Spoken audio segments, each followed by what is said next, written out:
Elijah, you play a drunk pretty well. How did you get to know that? Oh, thanks. I could say experience, but I don't actually know that I've ever been that drunk and have been still talking.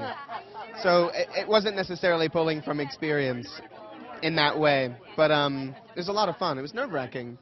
I mean, I think playing something like that believably, because it could so easily err on the side of parody or overly comic and not ring true, and I just wanted it to ring true and have the comedy come out of that, you know.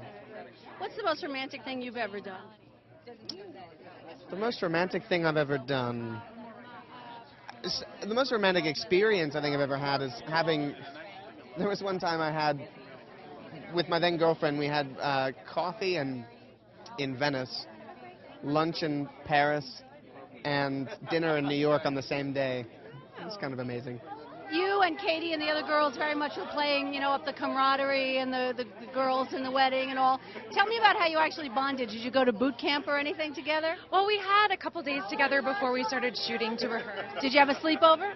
No, not exactly, but we had art project days. We went to dinners together. We, went, had drinks at night. It was just a lot of togetherness, and Galt really fostered that, so it felt very organic, very natural and fun. Did anybody do anything embarrassing? No, I think one of us, maybe who shall remain nameless, got in the trunk of a car once, and we drove around for a bit, and he kept calling us on his cell phone. So that was the craziest thing, but it was all very safe. Was that Trip? No, it wasn't Trip. It wasn't Trip. It was Tom. I would figure Trip would do that. Yeah, probably getting into character. Yeah, she's kind of that character. What was the best part of doing the movie? Working with Galt and the cast. And the crew. I mean, it was an incredible environment. Everyone was lovely and talented, and I learned so much. I like to think I've done a lot of little romantic things, but I'm so lazy and uncreative when it comes to the huge gestures. So can't go wrong with jewelry. Can't go wrong with jewelry, but that's right. I've bought jewelry before, but I don't know that. I wouldn't go around toting that as like the most romantic thing I've ever done. So. Probably just appropriately timed kiss, maybe. A hug. Your characters are so real, which was part of what I loved about the movie. I felt like I knew a lot of those people.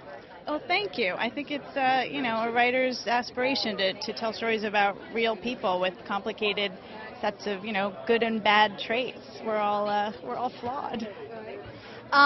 Tell me about casting this movie, getting Josh and Kate. Were they at the top of your wish list? They were. They were my dream come true list. Yeah.